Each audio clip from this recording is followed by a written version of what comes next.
वृद्धावस्था के कारण उसका रूप बिगड़ गया, बुद्धि कमजोर हो गई, शरीर रोगी हो गया, अग्नि मंद पड़ गई, पुरुषार्थ और भोजन दोनों कम हो गए, बस घोर चिंता। अब पता ही नहीं चल रहा, सोच निकल गई, पड़ा है उसी गंदगी में। जब वो रो रो के कहता है ऐसा, तो पीटते हैं घर वाले, हमने देखा भी, पीटते हैं, पड़े पड़े हकता है, भरपूर भोजन नहीं देते, हगेगा कौन, फेंकेगा इसका, कैसी दुर्गति होती है। इसमें जो शब्द लिखा है, आस्तेव मत्योपन्यस्तम गृहपाल इवाहरन, गृहपाल कहते कुत्ते को, कुत्ते की भांति वो सबके अपमान सहता रहता है और रूखे सूखे टुकड़े खाकर जीवन निर्वाह करता है, फिर भी उसे भगवान की याद नहीं आती। मृत्यु का समय जब निकट आता है तो वायु उत्क्रमण से इसकी पुतलियां चढ़ जाती हैं, श्वास प्रश्वास की नलिकाओं में वायु आना जाना रुक जाता है, कफ भर जाता है। अब इसे श्वास लेने में भयानक कष्ट होता है, कंठ में घुरघुराहट, पर उसका मोह उन्हीं अपने बच्चे, परिवार, घर, शब्द, ये सब छूट जाएगा। बड़ी दुर्गति है। अंतिम समय क्या सोच रहा है, ये पत्नी छूट जाएगी, बेटे छूट जाए, और बेटों ने क्या उनके साथ व्यवहार किया, ये मोह है, ये मेरा कमाया हुआ मकान कैसे छोड़ सकता हूं, तो छिपकली बन के आना, इसी मकान में रहेंगे ना, पक्का। आपका अंतिम फाइनल आपका चिंतन होता है, आपका चिंतन वही बनेगा जो जीवन भर आपने किया, उसके परिणाम में। बंधु बांधव आकर घेर लेते और मनाने लगते हैं कि अब जल्दी मर जाए, भगवान उठा ले इसे। मृत्यु पाश के वशीभूत महान कष्ट को भोगता हुआ अपने परिवार का चिंतन करता है। वो मूड ये भी नहीं सोच पा रहा कि अगर अंतिम समय कृष्ण बोल दूं, राधा बोल दूं तो काम बन जाए। कुटुंब का भरण पोषण और मोह में लगा हुआ यमराज के दूत आते हैं, मार मार के उसके प्राणों को खींचते हैं। वो तो मार वही जानता है जिस पे पड़ती है, पर सोचता कौन है, विवेक है नहीं, इसलिए सोच काम नहीं करती। भयंकर रोष युक्त नेत्र वाले, जिनके देखने से पेशाब छूट जाए, तभी तो आप देखो मरने वाले का शौच और लघु शंका सब छूट जाती है, देखने मात्र से, इतने वो भयानक है। वो देखकर भय के कारण मलमूत्र त्याग कर देता है। सा दृष्ट्वा त्रस्त हृदय स्रकन मूत्रम विमुंचति, इतना भयावह स्वरूप होता है उनकी घुड़क, और उनकी मार की टट्टी पेशाब सब छोड़ देता है। यमदूत उसे भयंकर यातना देते हुए प्राण खींचते हैं। अब ये तो वही जानता है जिसके खींचते हैं। बाहर वाले सब घेरे बैठे हैं, कोई एक बार भी नाम नहीं बोला। अगर एक बार बोल देता राधा तो भाग जाते यमदूत और वो बच जाता। पर ये सौभाग्य तो जिसने जीवन में धर्म किया है, कहीं ना कहीं भगवद आश्रय लिया, उसको ये मिलता है। जैसे कोई घोर अपराधी को सिपाही बांधकर ले जाते हैं, उसी प्रकार रस्सी में बांधकर बलात् उसको यमलोक की लंबी यात्रा कराते हैं। रास्ते में पिटाई, घुड़कियां, उसे प्यास लगती, पानी नहीं दिया जाता, तपती हुई भूल पर चलाया जाता है, कुत्ते नोचते हैं, व्याकुल हो उठता है, भूख प्यास उसे बेचैन कर दी। पर यहां किसी की भूख नहीं मिटाई तो तुम्हें रास्ते में भोजन नहीं मिलेगा। यहां कभी किसी को पानी नहीं पिलाया तो एक बूंद पानी नहीं मिलेगा तुम्हें। ये कर्म भूमि है। दावानल जैसी दहकती हुई भूमि पर उसे चलाया जाता है। तप्त बालुका में मार्ग में जब एक पग भी आगे बढ़ने की सामर्थ्य नहीं होती, मूर्छा जाती है, मार मार के उसे चेतना में लाते हैं यमदूत, फिर घसीटते हैं। महान दुख में अंधेरे मार्ग से अत्यंत क्रूर यमदूत उसे यमपुरी को ले जाते हैं। कितना मार्ग? 99,000 योजन मृत्यु लोक से। यह ऐसे नहीं कि कोई गप लिखी हुई है, नहीं नहीं। जैसे तिहाड़ जेल है, अब जानते नहीं तो क्या जानोगे, कहां तिहाड़ जेल, जाओ देखो जाके। आजीवन कारावास, कैसे बड़े कठोर कठोर, जैसा अपराधी वैसा दंड विधान। तो यहां थोड़ी दया है क्योंकि हृदय है, वहां हृदय नहीं, वहां हृदयहीन शासक तुम्हारे पीछे लगाए जाएंगे। हृदय ही नहीं है, बस एक एक कर्म का हिसाब। जब हमने पढ़ा था पहली बार तो होश उड़ गए थे। जो यहां दूसरे का मांस खाते ना, कोलू में पेरे जाते, कोलू जैसे गन्ना नहीं पेरा जाता, लगा दिया, कोई रूम पे नहीं जा रहा। मरना है नहीं, सोचो कितना कष्ट। फिर इसके बाद शमशी से मांस नोच कर उसे खवाया जाता। होश में हो जाओ। 99,000 योजन का मृत्यु लोक से यमलोक का मार्ग है, लिखा हो 99,000 योजना नाम सहस्त्राणी नवतिम नवचाध्वनः त्रिभिर्मुहूर्तैर्द्वाभ्याम वा नीतः प्राप्नोति यातनः। एक योजन का मतलब 4 कोश, 99,000 योजन। इतने लंबे मार्ग को 2 या 3 मुहूर्त में तय करना, दौड़ा के 2 या 3 मुहूर्त, बहुत कम समय। फिर वहां पहले से तय, इसको इस नरक में डालो, इसको इस नरक में। वहां इतना समय, थोड़ी भीड़ लगी है। जैसे अपने एक फोड़ा हुआ तो अपने इतने कष्ट समझते, अस्पताल जाओ देखो चीख लगी, किसी पैर टूटा, किसी कुछ, ऐसे वहां सब हिसाब हो रहा है। उसको धड़कती हुई लकड़ियों में जलाया जाता है, कई दूसरों के द्वारा काट काट कर उसको उसका ही मांस खिलाया जाता है। यमपुरी के कुत्तों के भयानक दांत होते हैं, जिंदा, अब मरना है नहीं, वहां भयानक गिद्धों के द्वारा आते खींची जाती है। यहाँ सांप बिच्छू डांस जिसको मारा है वहां भयंकर रूप रखकर उसका खून पीते हैं। हिसाब है बहुत होश में। यहां तुम किसी के शरीर को काट दो तो मर जाएगा, वहां ऐसा नहीं होता, वहां बार बार काटा जाएगा, मरोगे नहीं, पीड़ा वैसे ही होगी। बड़े भयानक कष्टों को भोगता है, तामिस्त अंध तामिस्त रौरव आदि नरकों को भोगता है। हे माता, भगवान कपिल देव जी कहते हैं, जो पुण्यात्मा लोग होते हैं स्वर्ग आदि में जाकर पुण्य भोगते हैं, लेकिन दोनों को फिर गिरना होता है, क्योंकि वो भगवान का भजन नहीं किए, इसलिए पुण्य भोग कर मृत्यु लोक आते हैं, वो पाप भोग कर नरक से मृत्यु लोक आते हैं। माता जब उनके भोग संपन्न होते हैं नरक आदि के, अब वो जन्म लेते हैं। फिर यहां ध्यान से सुनना, जब जीव को मनुष्य शरीर में जन्म लेना होता है तो प्रकृति में वर्षा के साथ आता है, प्रकृति में वर्षा के साथ आया, और फसल में मूली गाजर गेहूं अन्न, इनमें वो जीव प्रवेश करता है और उसे माता पिता दोनों पाते हैं। तो सप्तम धातु वीर के रूप में परिणित होता है जीव। वो वीर कण के रूप में माता के उदर में जब प्रवेश करता है तो एक रात्रि में मां का और पिता का, दोनों का वो जो वीर मिलता है, उस रज और वीर के मिलने से एक कलल सा बनता है। 5 रात्रि व्यतीत होने के बाद एक बुदबुदा सा बनता है। 10 रात्रि व्यतीत होने के बाद एक बेर की सी आकृति होती है। फिर उसके बाद उसमें धीरे धीरे मांसपेशियां बढ़ने लगती हैं। 1 महीने में उसके सिर निकल आता है, 2 महीने में हाथ पांव अंगों का विभाग होता है, 3 महीने में नख रोम अस्थि चर्म स्त्री पुरुष के चिन्ह प्रकट हो जाते हैं, 4 महीने में मांसादि 7 धातुएं प्रकट हो जाती है, 5वें महीने में चेतना जागृत हो जाती है। जैसे अपनी चेतना, ऐसे 5वें महीने में गर्भस्थ शिशु की चेतना जागृत हो गई। जीव है पर चेतना 5 महीने बाद मां के गर्भ में जागृत। अब उसे भूख लगती है, प्यास लगती है, वहां की तापमयी जलन पीड़ा, छोटे छोटे कीड़ों के द्वारा काटना। 6ठे मास में झिल्ली से लपटा हुआ मां की दाहिनी कोख में कीड़े की तरह तड़पता है। उस समय माता को कड़वे और खट्टे पानी की लालसा होती है, जिससे उसके अंगों में जाकर भयंकर जलन होती है। यह है भोग। वो कृमि कीड़े की तरह तड़पता है। मलमूत्र के गड्ढे में बीच में झिल्ली में बंधा हुआ वो जीवात्मा सुकुमार तो होता है, वहां के कीड़े उसे नोचते छोटे छोटे, वो तड़पता है। माता प्रसन्न होती कि जब बच्चा हिलता है, बोले है उसकी दुर्गति हो रही, वहां भयंकर कष्ट पा रहा है।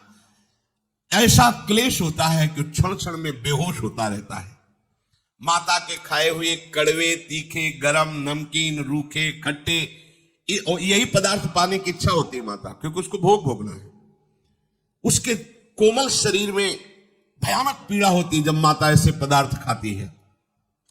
गर्भाशय की झिल्ली में लिपटा हुआ, आंतों और मलमूत्र से घिरा हुआ सिर, पेट की और पीठ और गर्दन एक कुंडलाकार ऐसे कंकड़ जैसा ऐसी आकृति गर्भस्थ शिशु की होती है।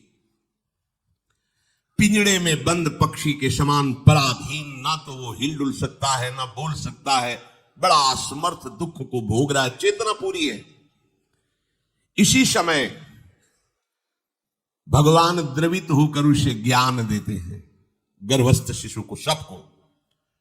जे उसे ज्ञान होता तो सैकड़ों जन्म के कुकर्मों से याद आते हैं, सैकड़ों जन्म के। ओहो, ये मेरे कर्म का ही फल, मैंने ऐसे कर्म किए इसलिए दुख भोग रहा हूं। बेचैन हो जाता है, कैसे निपट पाऊंगा, सैकड़ों जन्म के कर्म जमा है।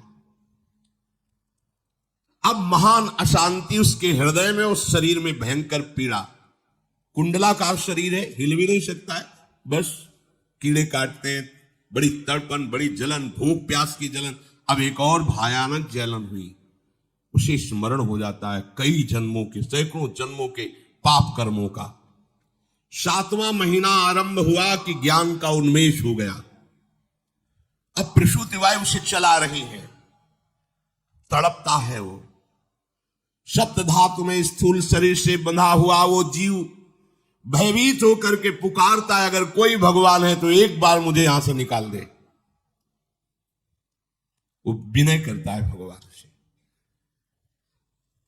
कोई अगर भगवान है जिसने मुझे इस बंधन में डाला है, एक बार निकाल दे, यहां से जाके केवल भजन करूंगा।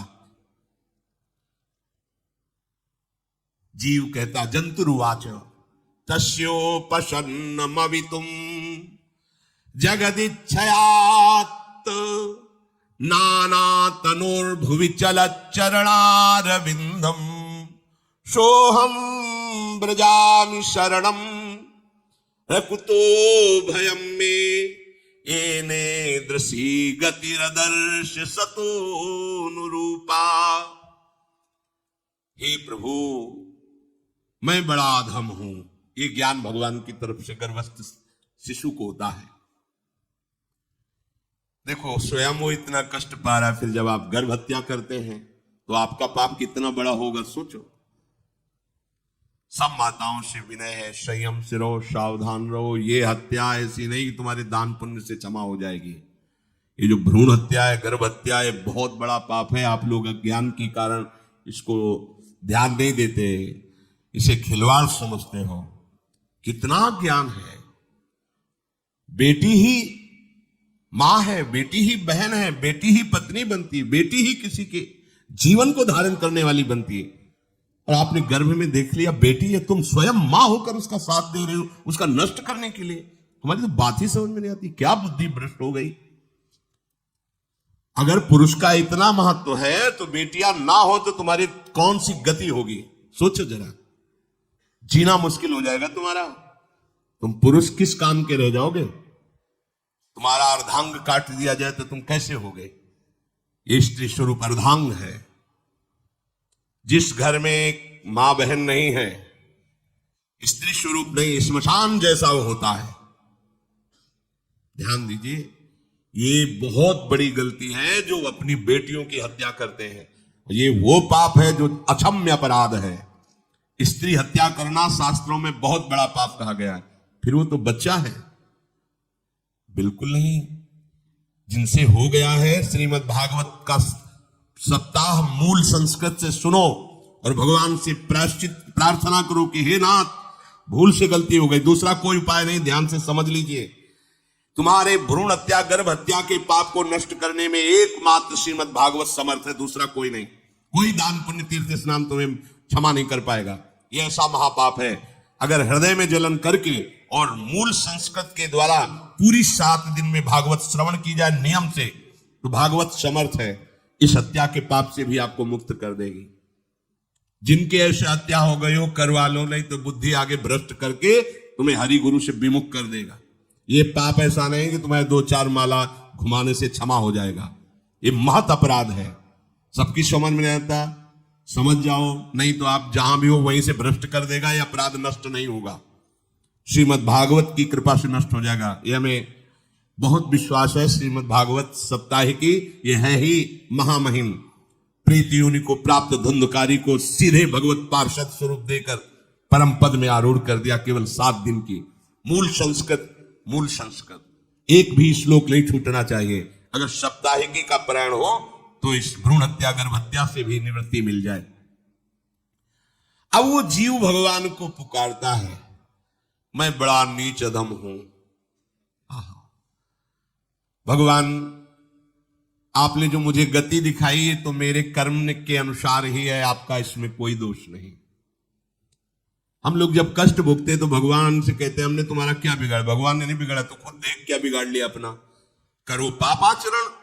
अब देखो, हमने तो जीवन में कोई पाप नहीं किया और कितने गर्भ हत्या की है, कितनी खिलवाड़ समझे हो। ये बिल्कुल भयावह चीज है, आप लोगों को नहीं। हम बार बार इसीलिए कह रहे कि भयावह वस्तु है, तुम्हें बहुत ऊंचाई से घसीट के भ्रष्ट कर देगी। बहुत होश में हो, भूल के कभी ऐसा न करना जहां तक हमारी आवाज पहुंचे, जहां तक सुनाई दे। गर्भ हत्या मत करना, संयम से रहो। इस तरह का व्यवहार मत करो कि तुम्हारा मनुष्य जन्म ही व्यर्थ चला जाए। इसमें तीनों को बराबर दंड मिलेगा, गर्भ हत्या कराने वाला, गर्भ हत्या की प्रेरणा देने वाला और गर्भ हत्या में सहयोग देने वाला। जो औषधि डॉक्टर या जो भी, तीनों को दुर्गति होगी।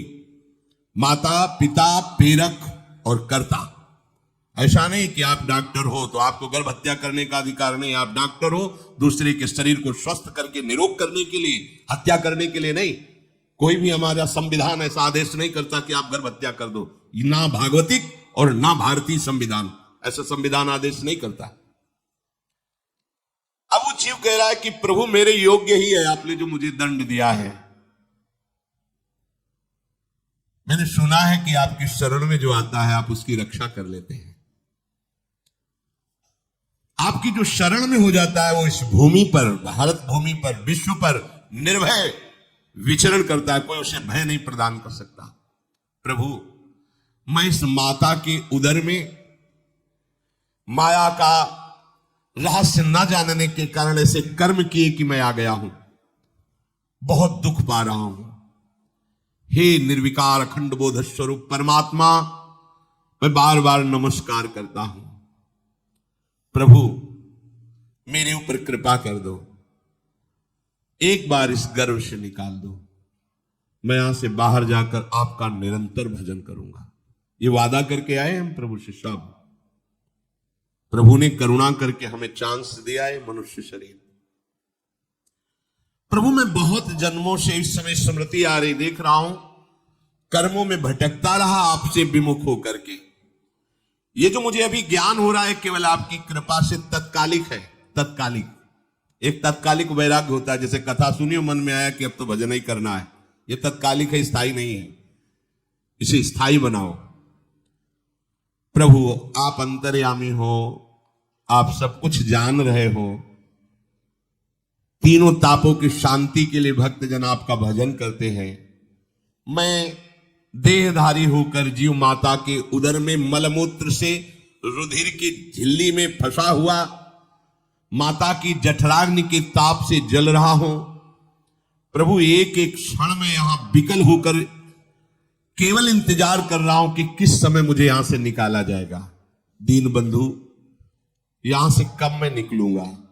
स्वामी, आप बड़े दयालु हो। आप जैसे उदार प्रभु ने मुझ गर्भस्थ शिशु को ये ज्ञान दिया। हे दीन बंधु, आप अपनी कृपा से प्रसन्न हो जाइए। प्रभु, एक बार निकाल दीजिए। मैं ऐसा भजन करूंगा कि दोबारा संसार के दुख में नहीं आऊंगा। कपिल भगवान कहते हैं, हे माता, वो गर्भस्थ बालक शिशु भगवान से प्रार्थना करता है, भगवान का आदेश होता है, तत्काल प्रसव वायु धक्का मारती है। जो ही प्रसव वायु धक्का मारती तो उसको ऐसा भयंकर कष्ट होता है, जैसा पीछे लिखा है कि जैसे जिंदा किसी की चमड़ी उतारी जाए, ऐसा मां के गर्भ से निकलते समय उसे कष्ट होता है। वो अत्यंत कष्ट से व्याकुल होता है। उसी समय उसका वो ज्ञान नष्ट हो जाता है जो भगवान ने दिया था।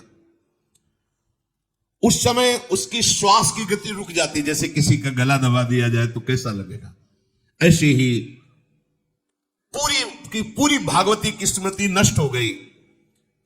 होश आया तब देखा कि वो बाहर पड़ा हुआ है, माता के उस मलमूत्र में सना हुआ बिष्टी की कीड़े की तरह गर्भवास में जो दिव्य ज्ञान प्रकट हुआ था भगवान की कृपा से वो सब नष्ट हो गया। भूमि परत भा ढाबर पानी, तिम जीवे माया लपटानी। चेतन आई तो रोने लगा, वो ज्ञान कहां गया, वो ज्ञानदाता कहां गया। वो कहता कहां। बोले थाली बजाओ, बच्चा हुआ है। वो तो रो रहा है कि कहां, वो ज्ञान कहां गया जिसके बल से मैं ये कह रहा था कि बाहर निकाल दो, मैं आपका भजन करूंगा। सब खत्म ज्ञान। जो लोग उसका अभिप्राय नहीं समझते वो उत्सव मनाते हैं, बालक हुआ है, वो रो रहा है, वो कहां गया ज्ञान, कहां। छोटा बालक यही रोक कहता कहां। अभी जो ज्ञान उत्पन्न हुआ था, जो अभी भगवान का बोध हुआ था, वो कहां गया।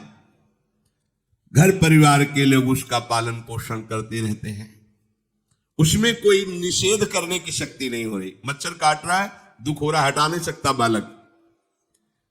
उस जीव को शिशु अवस्था में